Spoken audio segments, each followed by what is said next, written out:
Today I'm going to talk about a very special, important person to me.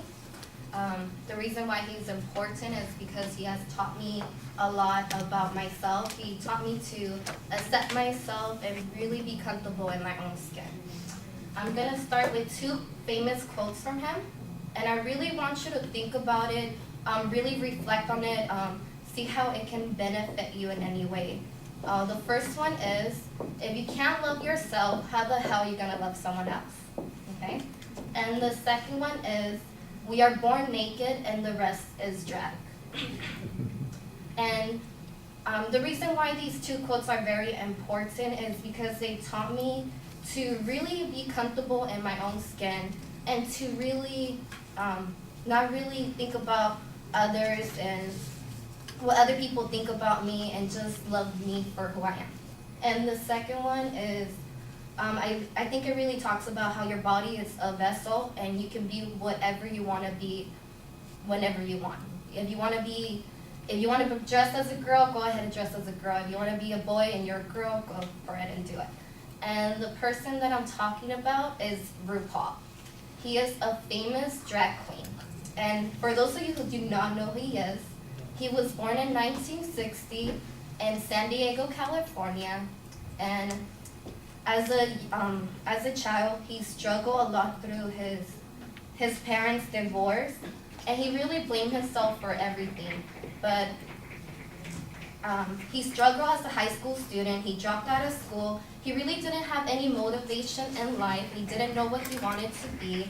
And it wasn't until he watched the Supremes and was able to learn all their songs, and he was able to lip sync all of their songs, and that really influenced him to be who he was. And today he is now a famous drag queen. Not only that, but he's also a businessman. He's an actor, he's a singer, he's a songwriter. He even has his own chocolate bar. And the reason why I wanted to talk to him, why I wanted to talk about him today is because he can really teach us to be comfortable with ourselves, and it doesn't matter what other people think. And the reason why he's important to talk about is he started from nothing, and now he's this famous drag queens that all drags basically look up to him and consider him the mother of drags. He started in the 1990s, and he burst out in the scene, and he told everyone, you better work. And what that means is that everything's going to be a struggle, and you just have to work for whatever you want. And I think it's important to talk about him today because I think we can all learn to accept ourselves even more and not to take life so seriously, and just be happy by who we are and really be comfortable with what we present in life and really accept ourselves. And today I brought, as my visual aid, I brought a wig. This wig right here, if I want to change my hair, I can now change it, put on a wig, and become a blonde if I wanted to.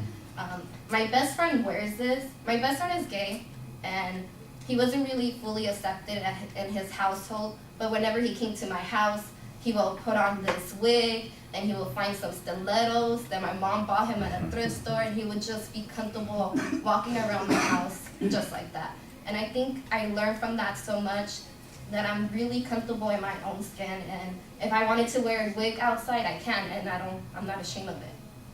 And that's what I want to talk about to you guys today. Thank you.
Yeah, I'll tell you.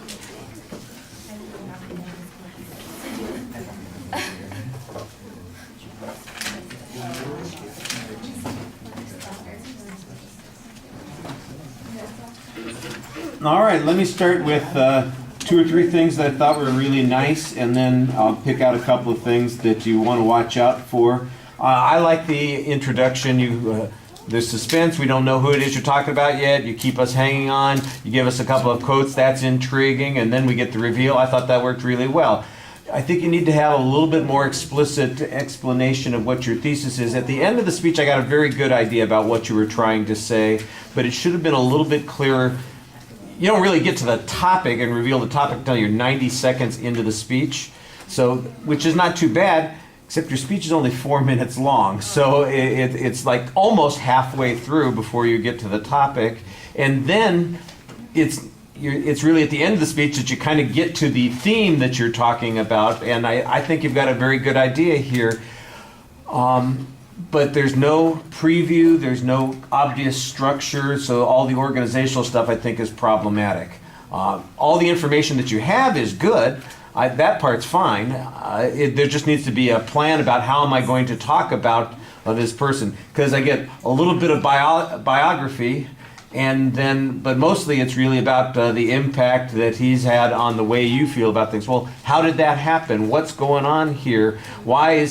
How is he empowering in some way to you? How did he become empowering to others, for instance, which then had the impact on you? That's a 2-step process, and I'm looking for those steps, and I don't really see them in the presentation. So content-wise, I think that's a little bit of a step back from where you were before when it comes to organization, and that's not good. On the other hand, on delivery, I think that you do a lot of things very nicely. You're not looking at notes, you're not dependent on notes, you know what you want to say. You've got some very good gestures and indicators trying to engage us, trying to emphasize particular points with your hands. I think you do that well. Your eye contact is not quite where it ought to be. You are looking up, but you don't really look at us very much. It's kind of like you're in front of us and you're looking at that we're all there, but you're not. It's not like you stop and talk to anybody. I'm just kind of scanning the audience, and you're not even consistent about that. So you're not looking off in the corner. That's good. You're not looking down or up or away. But you got to talk to people. You want to connect. You're looking at me right now when I'm talking to you, and I feel very much like I'm having a conversation. That's the way it ought to be when you're speaking. Let's see. I thought your voice was pretty good. I thought it flowed very smoothly. You're doing a very nice job on that. Couple of places that there's a problem. Right after you get to the topic and reveal the topic, I thought you looked great when you were doing your presentation in the opening, and then you get to the topic, you reveal it, and then the nervousness comes out for some reason. I'm not exactly sure why, because you seem like you were doing great, and that's when your body position gets to be a little bit awkward. You start crossing your legs and you look like you were, precariously poised on one heel and then the other heel, and you just never looked comfortable after that opening, which was strange because I thought you had a pretty strong opening. So that looked a little problematic. And then you got a lot more time that you can fill in, so there's stuff to talk about. I think it just rushed. Yeah, a little bit. All right, thank you.